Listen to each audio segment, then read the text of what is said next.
Bienvenidos amigos de Corazón Inquieto, es un placer para mí acompañarlos el día de hoy. Quien les habla su servidora Tania María y me acompaña nuestra amiga Araceli Lorío. ¿Qué tal Araceli? ¿Cómo estás? Gracias a Dios, muy bien Tania, contenta de estar compartiendo de nuevo contigo y con todos los que nos escuchan. El día de hoy estaremos abordando el segundo programa sobre el suicidio. Esperamos que puedas acompañarnos a lo largo de esta hora hermosa de aprendizaje. Y recuerda que también puedes escuchar todos nuestros programas de Corazón Inquieto a través de nuestro canal de YouTube, donde puedes encontrarnos como Corazón Inquieto. Como católicos, algunas veces no sabemos cómo abordar ciertas situaciones que pueden ser muy difíciles y requieren algo más que un enfoque de conocimiento general, y es el aspecto espiritual. Es por eso que hemos decidido compartir el tema del suicidio y hablar de algunos recursos prácticos, señales de alarma y condiciones que pueden implicar un mayor riesgo de depresión y de suicidio. De manera que podamos identificarlos cuando alguien en nuestras familias, amigos o incluso nosotros mismos estemos atravesando por una situación similar.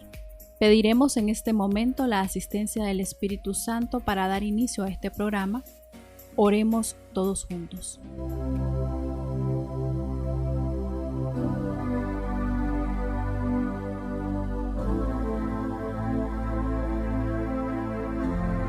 En el nombre del Padre, y del Hijo, y del Espíritu Santo. Amén. Señor Jesús, sé que tú me amas y me bendices. Todos los días te alabo y te bendigo. Te doy gracias porque eres grande y maravilloso. Bendito seas, Señor.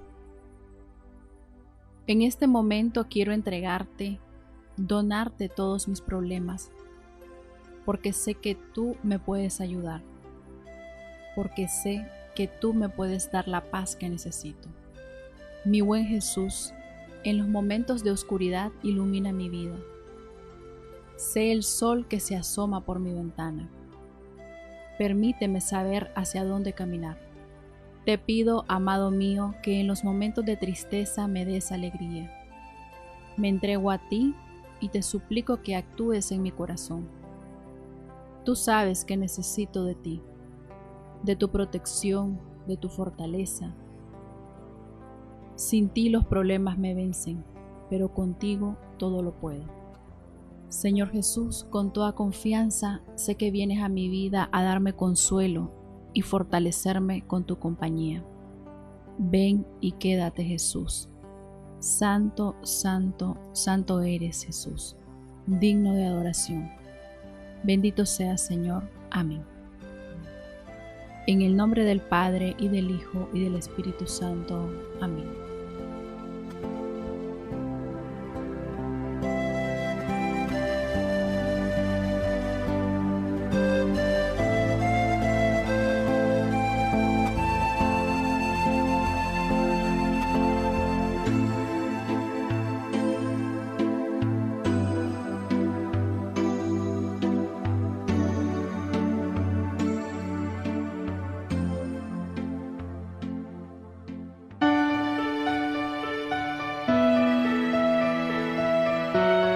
Quédate conmigo, Señor, porque tú eres mi luz. Y sin ti, estoy en tinieblas. San Agustín.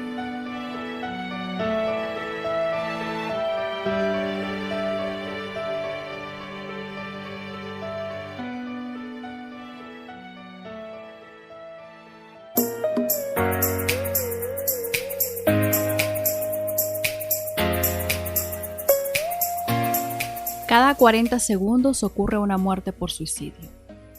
En los últimos 45 años, las tasas de suicidio han aumentado en un 60% a nivel mundial.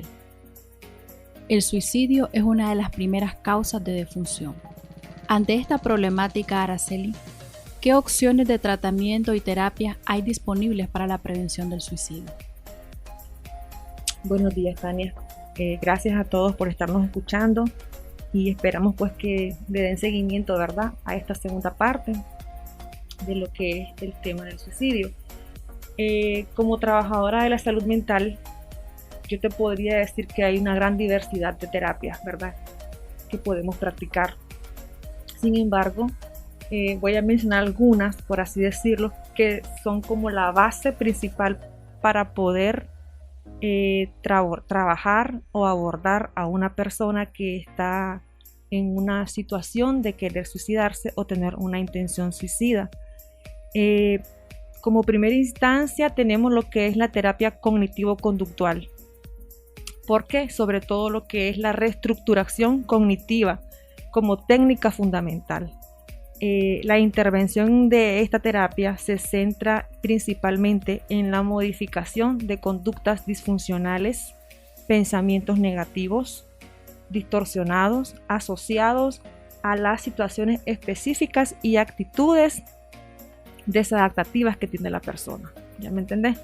Relacionadas con el objeto de la intervención, ya sea la depresión o la idea suicida, etc. Como segunda opción, yo trabajo lo que es la activación conductual. Es una terapia que también trabajamos dentro de lo que es la psicoterapia para lo que es propiamente la depresión. ¿Ya me entendés? Que es una terapia que alienta a la persona a emprender o a volver a realizar actividades que le resultan significativas.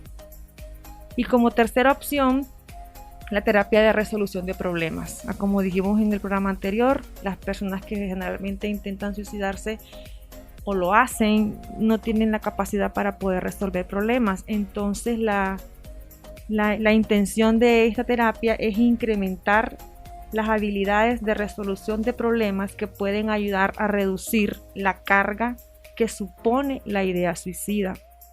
Habitualmente se comienza con un listado de priorizar cuáles son los problemas que la persona tiene y seleccionar las estrategias para poder afrontarlos y para poder resolver los posibles obstáculos que la persona tiene, y todo esto se monitorea en el proceso. A mí me encanta trabajar monitorear al paciente. Si yo tengo un paciente que yo sé que tiene un riesgo de estar ideando una intención suicida, no es asunto que llegó a mi consulta 1 hora para su casa, ¿verdad? No, yo siempre estoy monitoreando al paciente, le doy un seguimiento, le pregunto cómo está, trato de que lleve tareas a la casa para que él pueda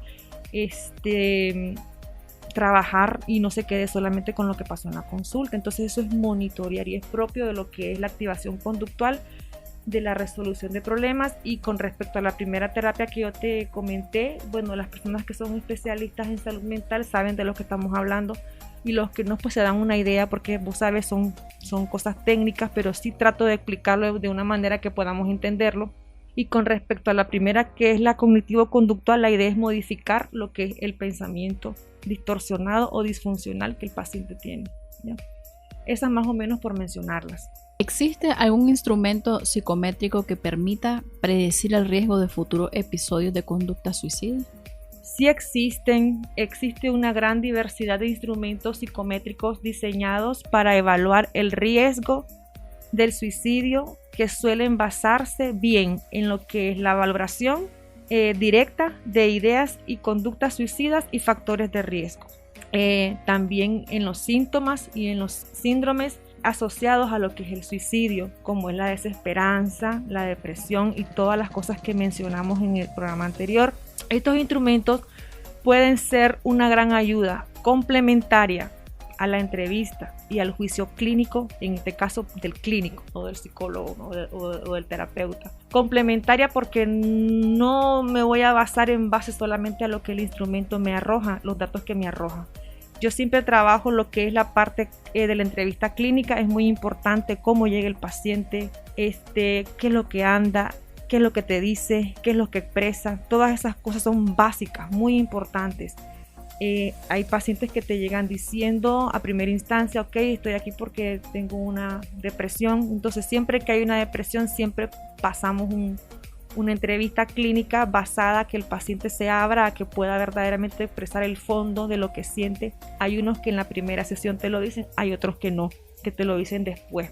Y entonces, por eso es que yo digo que los test son complementarios. No es que yo de buenas a primeras le voy a pasar el test al paciente. No, generalmente no trabajamos así. Bueno, yo no trabajo así, tal vez como en la tercera sesión. A mí me gusta primero hablar, que el paciente se abra y exprese. El desarrollar empatía para que el paciente pueda también conectar con uno es muy fundamental para que él pueda sentirse en confianza. Pero hay escalas. Yo te puedo hablar por lo menos de la escala de la desesperanza de Beck. ¿Por qué la desesperanza? Porque yo te dije que la desesperanza es un síntoma muy importante en la persona que se quiere suicidar. Entonces hay una escala de desesperanza de Beck que yo la paso porque es uno de los factores de mayor riesgo, pues en el caso de las personas que están queriendo suicidarse.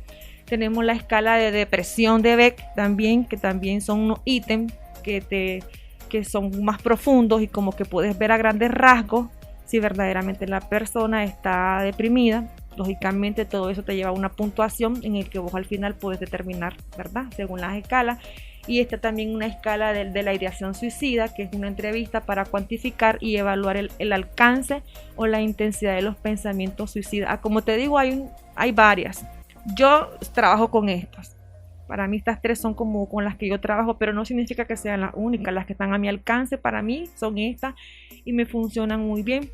Bueno, perfecto, Araceli. Vamos a tener que irnos a una pausa y regresamos con más en su programa Corazón Inquieto.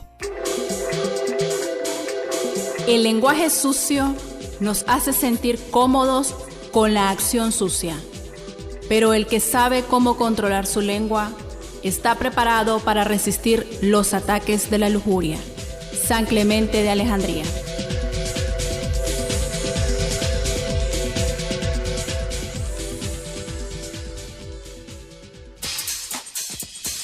La tentación superada es, en cierto sentido, un anillo con el cual el Señor desposa consigo el alma de su siervo. San Francisco de Asís.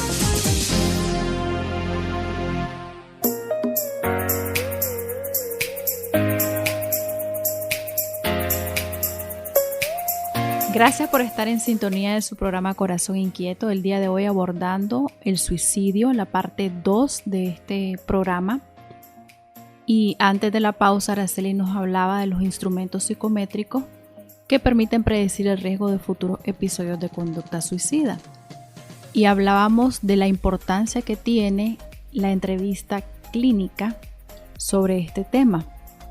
Y se me venía a la mente cómo San Juan Pablo II, en su Teología del Cuerpo, habla de que nuestro cuerpo expresa, a través de nuestro cuerpo expresamos o hacemos visible lo que está invisible en nuestro corazón.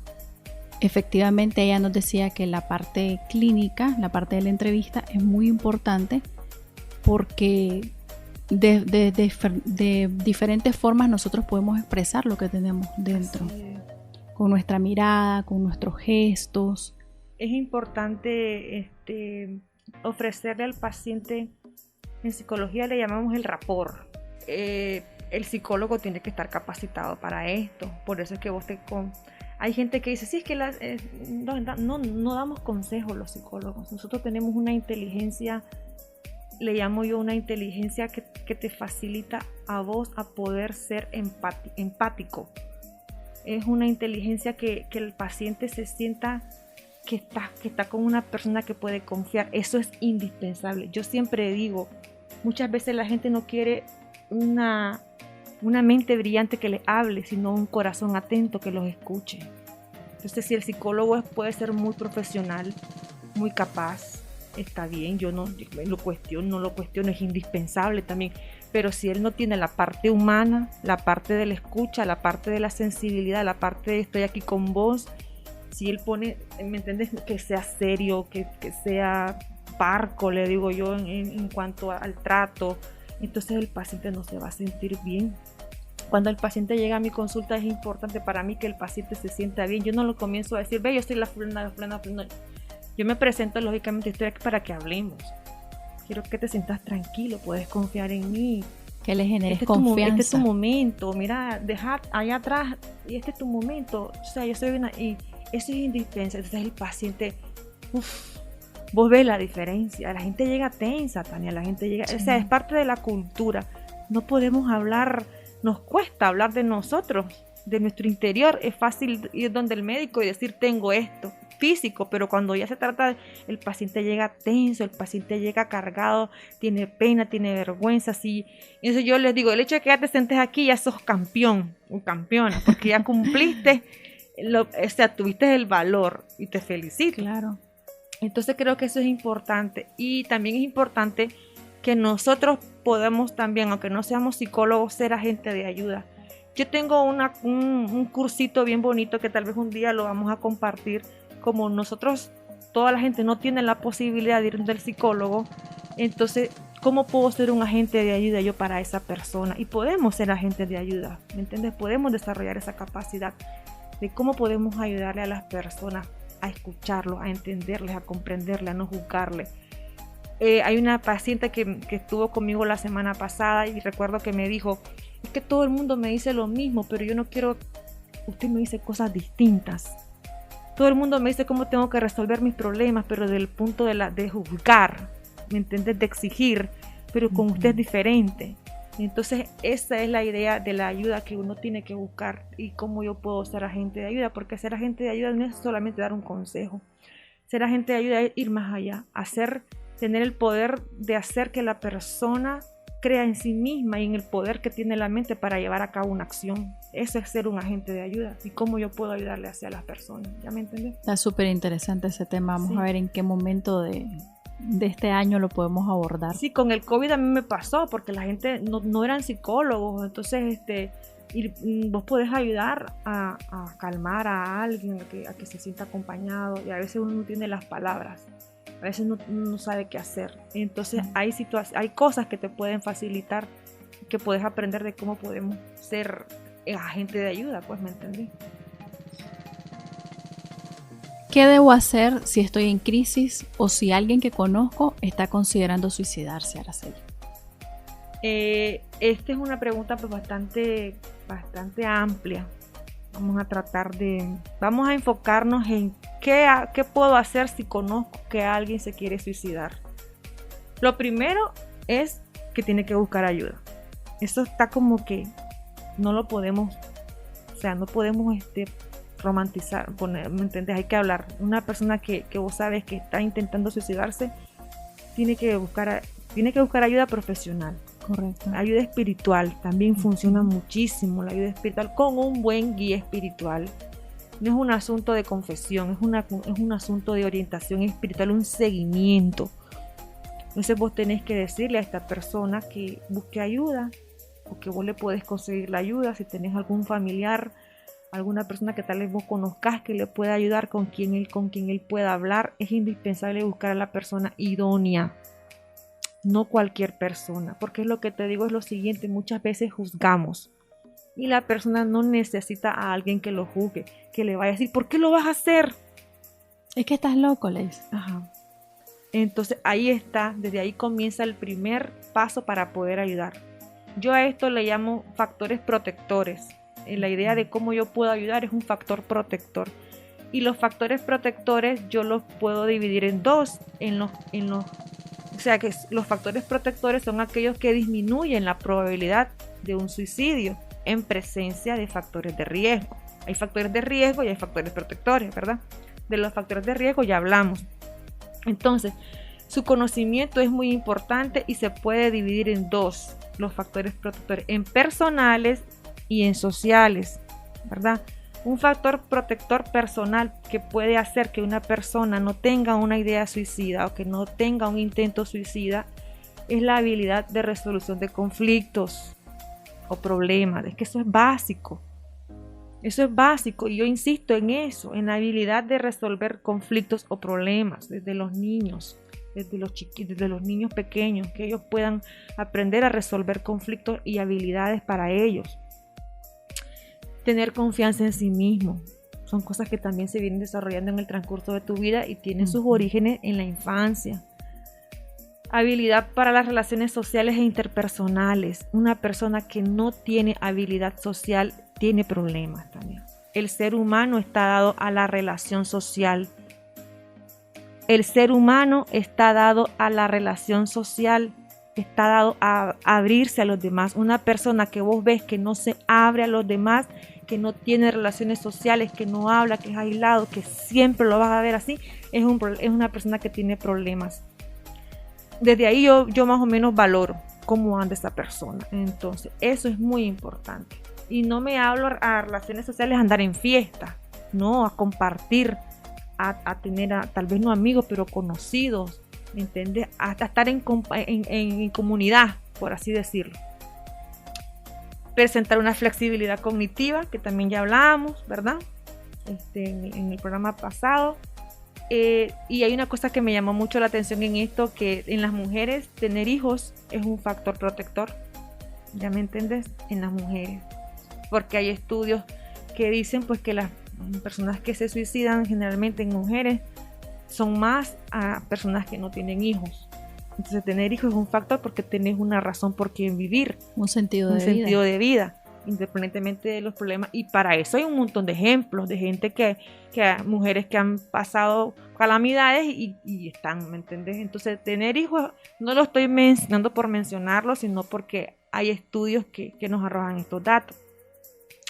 En cuanto a los factores protectores sociales, que ahí es donde caemos nosotros, ¿cómo podemos ayudar? ¿Me entiendes? Nosotros, está el apoyo familiar y social. Pero yo quiero hacer un paréntesis con este apoyo social y familiar.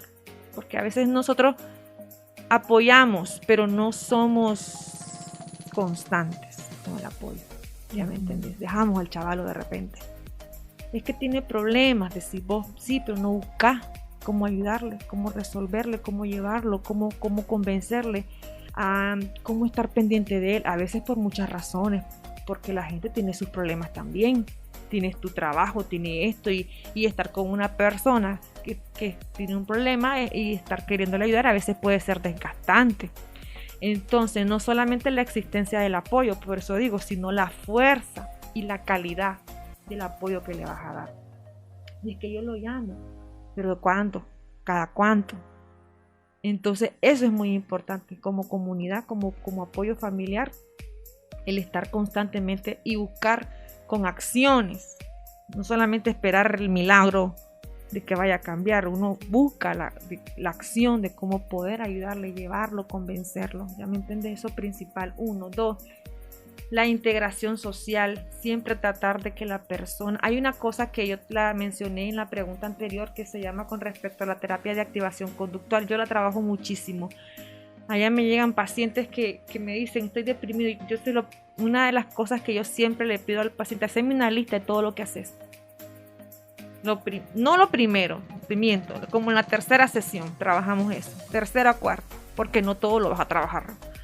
Hacerme una lista de todo lo que haces y te vas dando cuenta que no hace nada. Entonces, que solo está metido en su mundo. Uh-huh. Entonces, la activación conductual te lleva a eso, que vamos a cambiar la lista.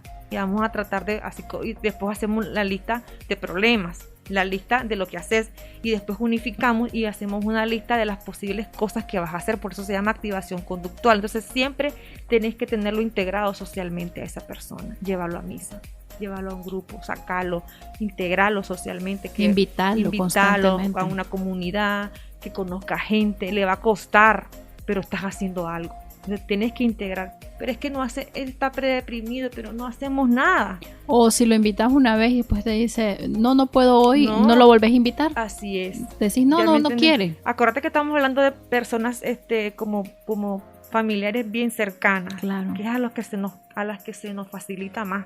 Entonces la integración social es importante. Poseer creencias y prácticas religiosas. Ya me entiendes que esto va unido a lo anterior. Invitarlo a misa, a un grupo en donde él se sienta identificado, si es joven, acompañado, pues de jóvenes, ¿verdad? No es que si es joven lo vas a llevar a un grupo donde solo hay señores, o sea, buscar cómo lo podés, yo le digo enganchar, dónde lo meto, dónde lo engancho, porque a mí me pasa, y entonces con los pacientes igual me toca engancharlos en algún lado, y un tratamiento integral, de eso pues sabes que tiene que tener un tratamiento integral, una persona que permanente y a largo plazo. En pacientes con trastornos mentales y con enfermedades físicas o con abuso de alcohol. O sea, tiene que estar en un tratamiento. Eso es indispensable, eso no lo podemos obviar para que más o menos estemos claros de lo que podemos hacer. El amor misericordioso del Padre es más fuerte que todo el mal presente en el mundo y que toda miseria que lacera el alma. Regresamos con más.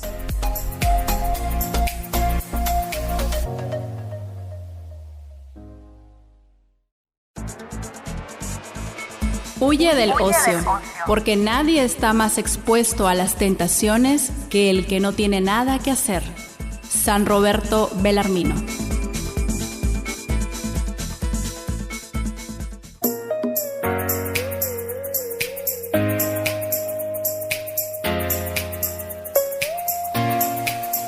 Estamos de regreso en su programa Corazón Inquieto, el día de hoy hablando del suicidio en su segunda parte. Araceli, ¿el suicidio es hereditario?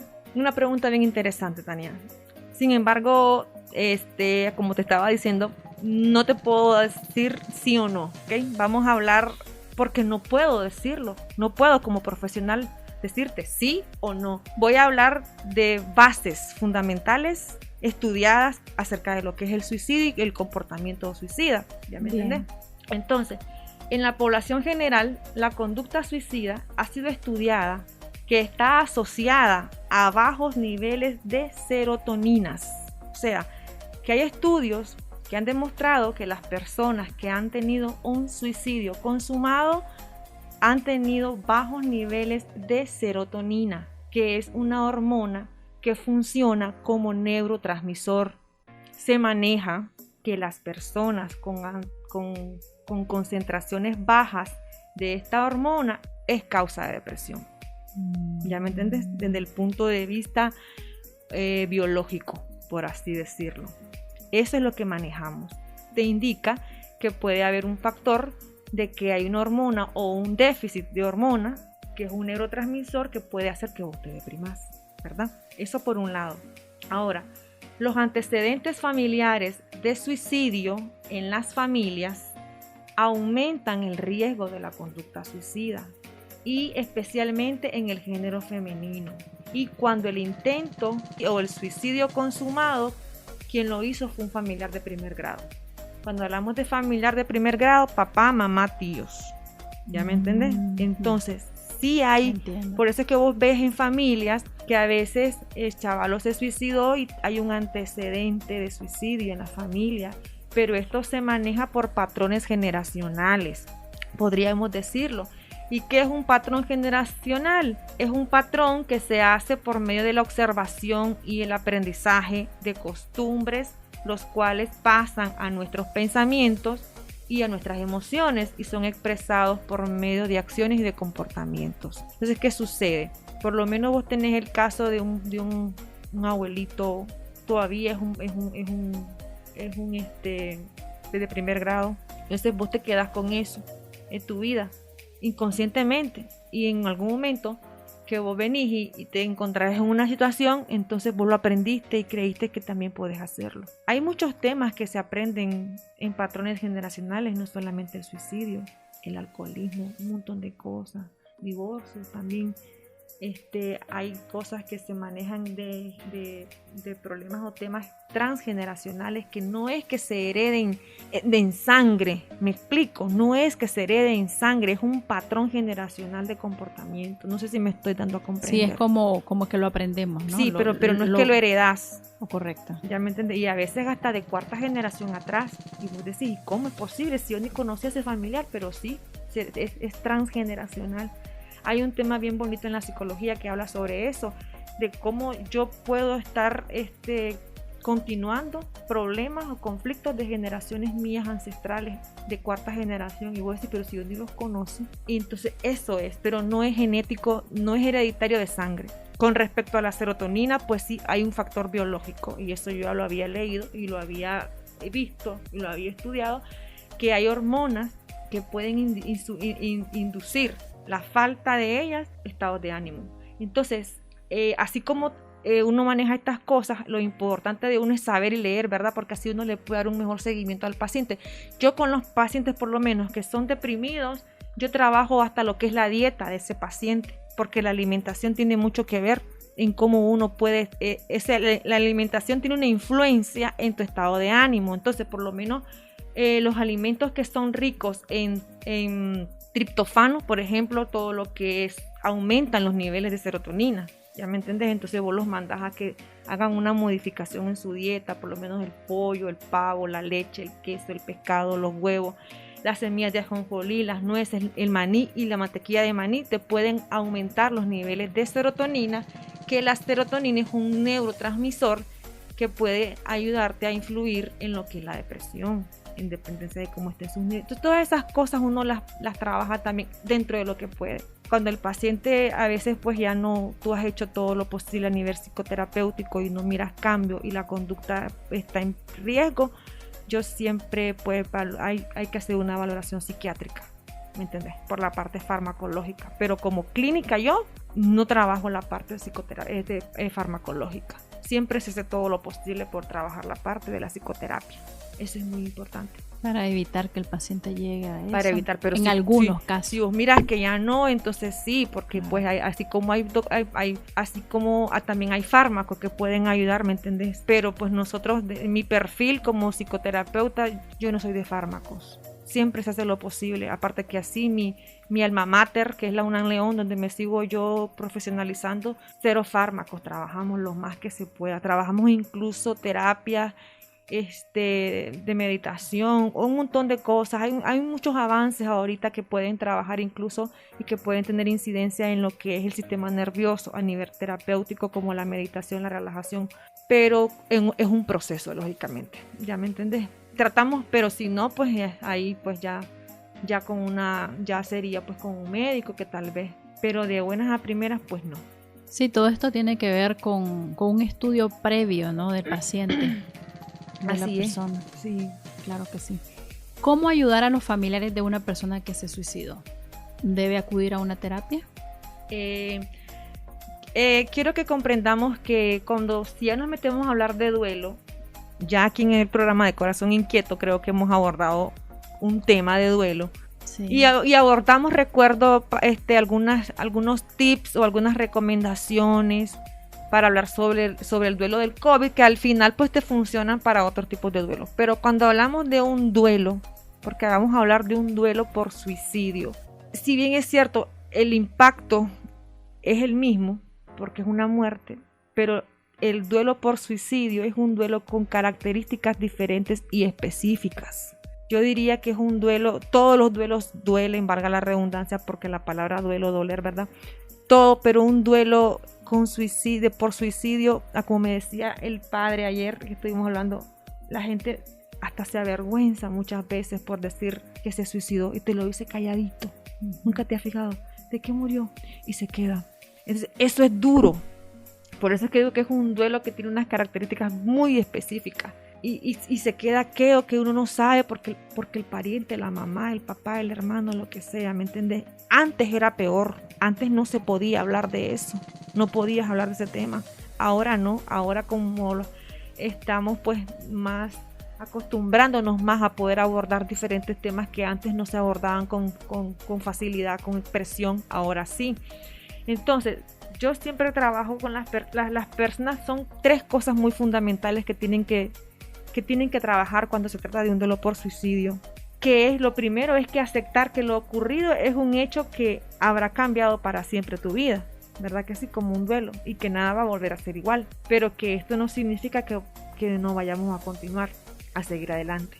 Eso es una cosa que es bien fundamental en la persona que está viviendo un duelo por suicidio. La segunda es que hay que entender y aceptar que esa persona sufría mucho por razones incomprensibles, incluso para nosotros, porque vos decís no es comprensible porque lo hizo. Según los profesionales, la persona que se suicidó tenía una visión de túnel.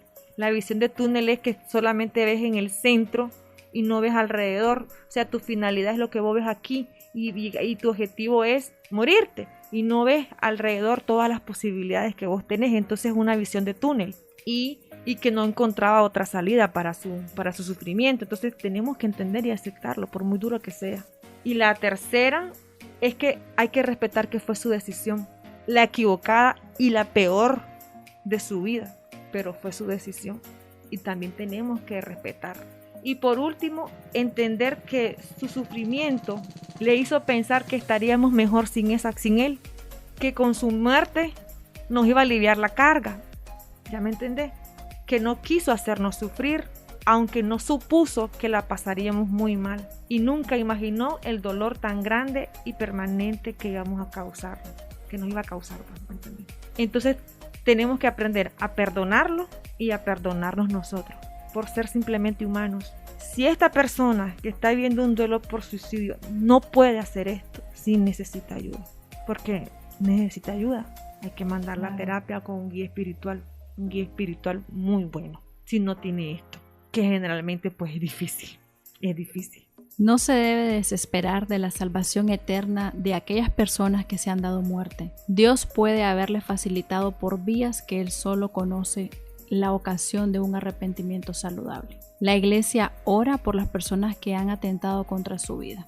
Catecismo de la Iglesia Católica, numeral 2283. Vamos a una pausa, regresamos en unos minutos a su programa Corazón Inquieto.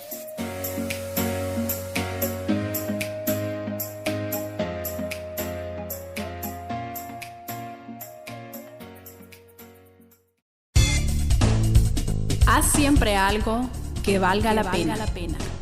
Así el diablo te encontrará siempre ocupado. San Francisco de Asís.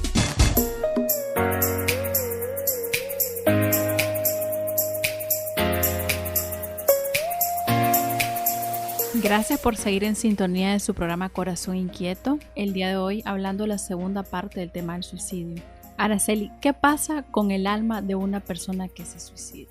Bueno, Tania, nosotros como católicos no podemos verdaderamente saber qué es lo que pasa con el alma de una persona que se suicida. Eso solamente lo sabe Dios. Solamente Dios puede decidir. Es algo meramente divino.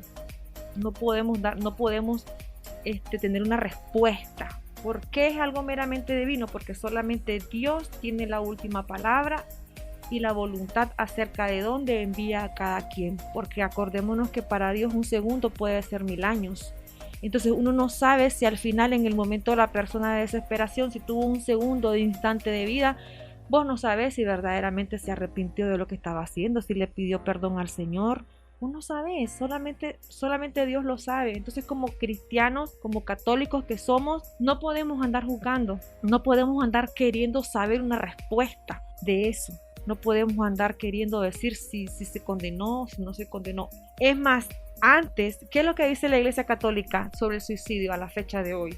La Iglesia Católica no enseña que los que se suicidan siempre van al infierno. Eso no lo dice la Iglesia. Hubo una modificación, me explicaba el padre ayer, porque yo sí lo consulté con un sacerdote, ¿me entendés?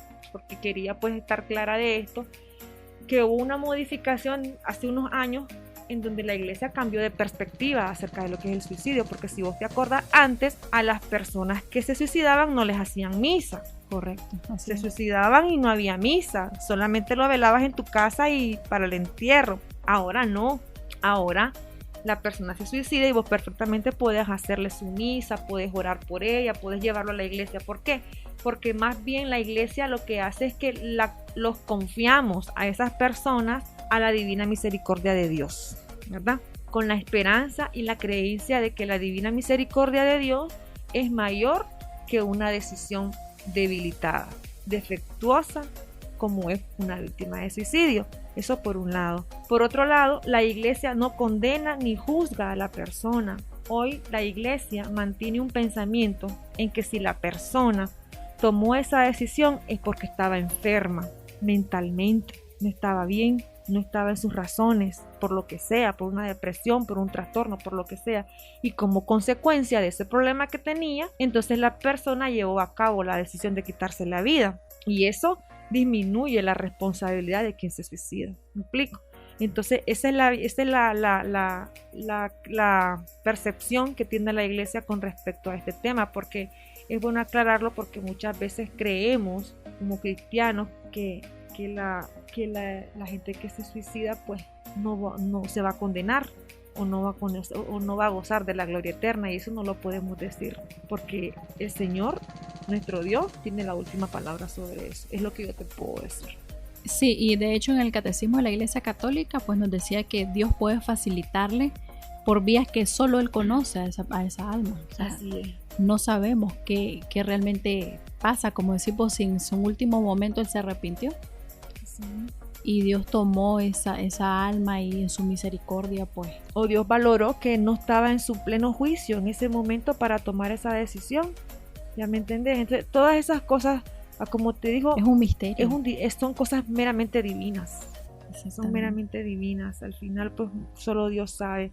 Lo que sí nos queda como cristianos, como católicos, la oración por él, como por cualquier fallecimiento, siempre la oración. Y algo muy importante que quiero decir, si tenemos tiempo, Tania, es que la oración y nosotros también reconocer, madurar la situación para no, por lo menos en los casos de suicidios que se dan en familias. Yo siempre digo, hay que cortar esa línea. Todos podemos ser agentes de cambio. Para mí ser agente de cambio es cortar, es no seguir con un patrón establecido, y no solamente en el caso del suicidio. Uno puede ser un agente de cambio, la persona cambiar. Creo que esa es la mejor forma de honrar a tu familiar que se suicidó. O sea, no creer que en algún momento de tu vida vos y los tuyos van a seguir esa línea de patrón, ¿ya me entendés? Y eso, pues, la oración es fundamental para eso. La oración, acuérdate que hablábamos de cómo el sufrimiento la vez pasada me puede hacer a mí cambiar también, ¿me entiendes? Para bien, que el sufrimiento sirva para cambiar, para crecer yo, no para seguir en lo mismo, ¿me entiendes? No para ser igual o peor. Entonces, esto creo que es importante. Y la otra cosa que no me quería ir sin antes mencionarlo es la prevención. La prevención, yo creo que la mejor forma de poder contrarrestar esto es la prevención. Por eso es que yo insisto en cómo nosotros podemos ser agentes de ayuda, porque muchas veces, por lo menos los nicaragüenses, no contamos con facilidades en los centros de salud. La salud mental aquí en Nicaragua está bastante limitada. No hay muchos recursos estatales, privados ni se diga, porque a veces la gente no puede pagar, no sabe. Entonces en Nicaragua no hay muchos recursos, porque el recurso destinado para lo que es salud mental en nuestro país es bien limitado. Hacer de cuenta y caso que es menos del 1% de lo que es el recurso general para salud, lo que se destina para salud mental. O sea, eso es bien limitado, es bien empobrecido. ¿Qué sucede? No hay establecimientos, no hay clínicas a veces donde uno pueda contar que se le pueda dar un seguimiento al paciente. Si vas a una cita en un centro de salud es muy dilatada, y a veces ya la persona a lo mejor ya ha tomado la terrible decisión. O sea, no tenemos, y a veces la cultura no ayuda. Eso te iba a decir, que también la cultura no nos ayuda en eso. Sí, entonces a mí me gusta hablar de estos temas para que la gente sea abierta a las posibilidades de que hay que estar previniendo esto, hay que hablar de esto, hay que hacerlo consciente, hay que hacerlo realidad. Yo creo que una de las cosas más comunes es que uno dice, no, yo no voy a ir al psicólogo porque yo no estoy loco. Así es. Y no es así. En realidad, asistir a un psicólogo te ayuda muchísimo en el crecimiento espiritual también, la parte de ayuda de un sacerdote. Así, yo por eso le digo, si no quieres ir donde un psicólogo, perfecto, pero busca a alguien que te oriente, que te ayude. Pero hay veces que las personas no buscan. Entonces, la prevención es fundamental. Si conocemos de alguien, si sabemos que alguien, a estar pendiente de él, visitarlo, ¿me entendés? O hablarle, o decirle, abrir los ojos a alguien, mira, tener cuidado con alguien. O sea, siempre ir más allá, ser proactivo. Eso es ser, yo le digo a las personas y a mis pacientes, en la terapia yo siempre uso esa palabra, ser proactivo. Ser proactivo es ir adelante, ¿me entiendes? Para bien, para ayudar, para mí y para los demás. Obviamente para uno, y para los demás, ¿me entiendes? Entonces creo que esa es la mejor forma. Ayer hubo un suicidio, te estaba comentando. Un muchacho de 22 años se suicidó, se colgó de un palo en el patio de su casa. Entonces es duro. Es delicado esto, Tania, es delicado, pero yo digo que nada es imposible. Entonces la gente está tan mal que se siente desesperanzada, y entonces no busca ayuda a la gente, se lo quedan muchas veces, y ahí es lo difícil. Y la idea de hacer estos programas es precisamente eso, es ayudar a que nosotros podamos ver señales de alarma en nuestro ser querido, en nuestros amigos a veces, porque hay amigos que no hablan con sus familiares, pero hablan con los amigos. Así es. Y entonces estar alertas a eso y de qué manera podemos nosotros ayudarles a estas personas. Sí. Como decimos, ser agentes de cambio. Agentes de ayuda. Agentes de ayuda, Sí. Excelente. Bueno, gracias Araceli por haber compartido una vez más tus conocimientos con toda la hermosa familia de Corazón Inquieto. Que Dios te bendiga abundantemente. Gracias a vos, Tania, por invitarme también. Queridos amigos, en esta ocasión quiero recordarles que tenemos un Dios que nos ama sin límites y para quien nuestra vida es muy valiosa. Independientemente de las circunstancias por las que hayamos pasado o estemos pasando, Él siempre nos invita a dejarnos llenar de su amor.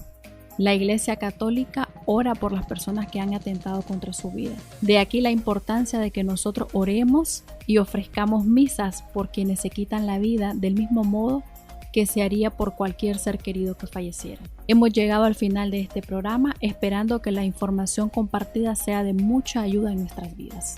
Dios les bendiga. Nos hiciste, Señor, para ti, y nuestro corazón está inquieto hasta que descanse en ti.